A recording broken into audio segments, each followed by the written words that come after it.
الله أكبر الله أكبر الله أكبر لا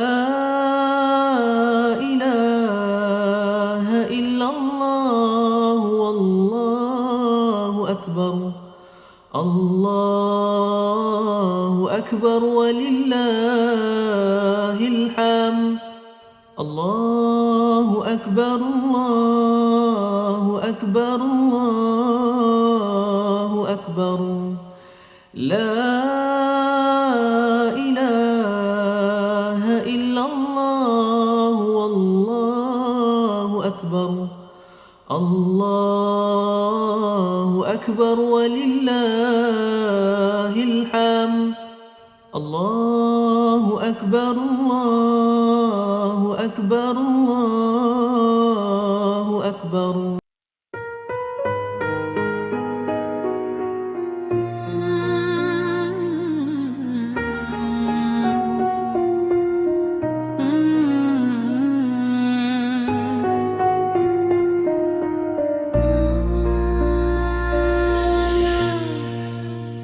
Di lembah sepi hati berserah, Nabi Ibrahim taat melangkah, Nabi Ismail penuh reda, perintah Allah dijunjung mulia. Takbir bergema memuji Tuhan, korban ikhlas tanda pengorbanan, aidilada menyatu insan dalam cinta dan ketaatan.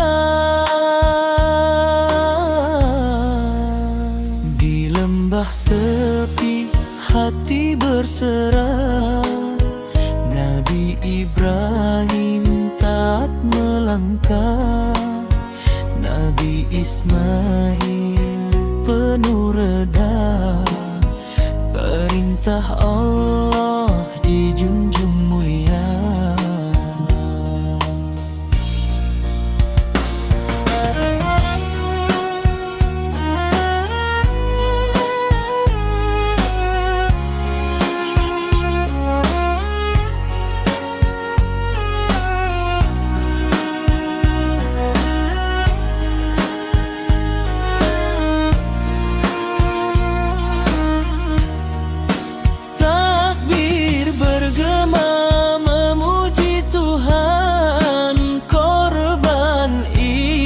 Tanda pengorbanan, aidilada menyatu insan dalam cinta dan ketaatan.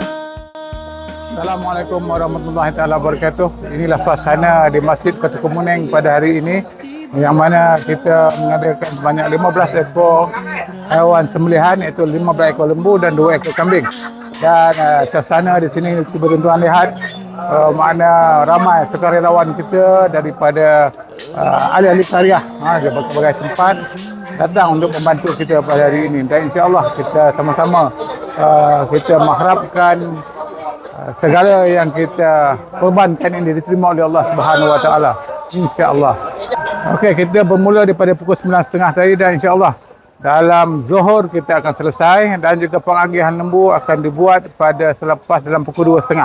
Dan beliau pada ahli karya yang ada di sini sama-sama kita untuk datang ke Masjid Kota Kemuning. Lepas zuhur kita ada makan yang dimasak oleh ahli karya kita, dan juga pukul 2 kita buat 2.30 kita akan buat agihan kepada ahli karya yang masih ada di kawasan Kota Kemuning. Yang belum dapat kupon, silakan ambil kupon dahulu.